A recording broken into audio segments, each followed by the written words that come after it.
హనుమంతుల వారి చిన్ననాటి గొప్ప సంఘటన చివరి వరకు స్కిప్ చేయకుండా వినండి మిత్రులారా. హనుమంతుడు చిన్న పిల్లవాడిలాగా ఉన్నప్పుడు తన తల్లి అంజనాదేవితో కలిసి అరణ్యంలో జీవనం సాగిస్తూ ఉంటారు. అతను సాధారణ పిల్లవాడు కాదు.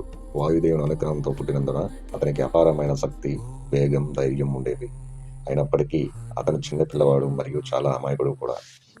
ఒకరోజు అంజనాదేవి యొక్క ఆయుష్ పూర్తవడంతో ఆమె ప్రాణాలను తీసుకోవడానికి యమధర్మరాజు వారు రావడం జరిగింది. యమధర్మరాజు వారు తన వాహనం అయిన దున్నపోతుపై వచ్చి తన ధర్మాన్ని నిర్వర్తించడానికి సిద్ధమయ్యారు. అప్పుడు ఆ చిన్న పిల్లవాడు అయిన హనుమంతుల వారు అది గమనించి తన తల్లి దగ్గరికి ఎవరో వచ్చి తీసుకువెళ్తున్నారని చూసి వెంటనే కోపంతో యమధర్మరాజు వారి ముందుకు వచ్చి వెళ్ళి గట్టిగా అరుస్తూ ఇలా అన్నారు: నేనుండగా నా తల్లిని నా దగ్గర నుండి ఎవరూ దూరం చేయలేరు అని అనగా, వెంటనే యమధర్మరాజు వారు శాంతంగా హనుమంతునితో ఇలా అన్నారు: బాలక, ఇది నా కర్తవ్యము. ఆమె ఆయుష్ ముగిసినది.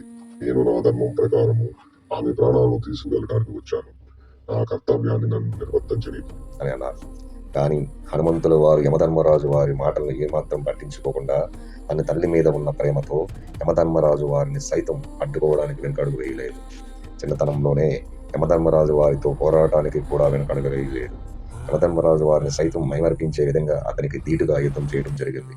ఇద్దరి మధ్య జరిగిన యుద్ధంలో భూమి కంపించింది, సముద్రాలు ఉప్పొంగనివి, పర్వతాలు కుప్పకూలినవి, ఉరుములు, మెరుపులు, భయంకరమైన పెనుమార్పులు సంభవించాయి.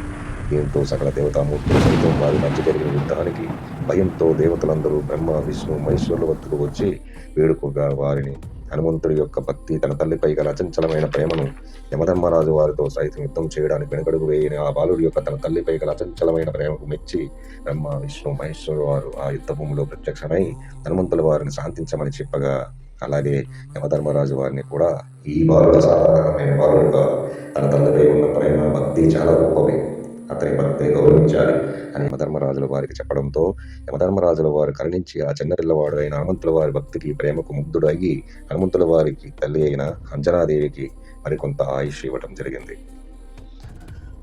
అంతేకాకుండా హనుమంతుల వారికి బ్రహ్మ, విష్ణు, మహేశ్వరుల వారు అతడికి విచ్చేసిన సకల దేవతామూర్తులు అతని భక్తికి మర్చి హనుమంతుల వారికి ఎవరు కూడా